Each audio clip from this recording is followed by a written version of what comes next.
So ಈ uncle ಮನೆಗೆ ನೀವು ಸಹ ಬಂದು ಈ ರೀತಿ ಒಂದು ಗೊಂಬೆಗಳನ್ನ ಪ್ರತಿಯೊಬ್ರು ನೋಡಿ.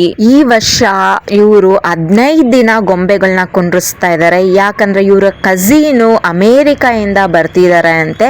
ಸೊ ಅವರಿಗೋಸ್ಕರವಾಗಿ ಈ ಗೊಂಬೆಗಳನ್ನ ಹಾಗೇ ಇಟ್ಟಿರ್ತಾರೆ. ಸೊ ಪಬ್ಲಿಕ್ಗೂ ಅಲೋ ಇರುತ್ತೆ.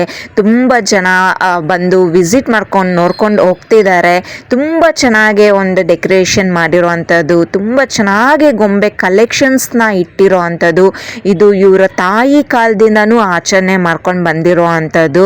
ಇವ್ರದ್ದು ಒಂದು ದೊಡ್ಡ ಕುಟುಂಬ, ಜಾಯಿಂಟ್ ಫ್ಯಾಮಿಲಿ ಆಗಿತ್ತು. ಸೊ ಅವಾಗ ಬಂದ್ಬಿಟ್ಟು ಅವ್ರ ತಾಯಿಯವರು ಈ ಗೊಂಬೆಗಳನ್ನ ಅವ್ರ ಮಕ್ಳುಗಳಿಗೆಲ್ರಿಗೂ ಭಾಗ ಹಾಕಿದರು. ಸೊ ಆ ಭಾಗದಲ್ಲಿ ಇಬ್ಬರು ಮಾತ್ರ ಇವಾಗ ಕಂಟಿನ್ಯೂ ಮಾಡ್ತಿದಾರಂತೆ. ಸೊ ಇವರ ಸಿಸ್ಟರ್ ಮನೆಯಲ್ಲೂ ನಾನು ವಿಡಿಯೋ ಮಾಡಿದ್ದೀನಿ, part 1 part 2. So 2 years back. ಆ ವಿಡಿಯೋದು ಲಿಂಕು ಡಿಸ್ಕ್ರಿಪ್ಷನಲ್ಲಿ ಕೊಟ್ಟಿರ್ತೀನಿ.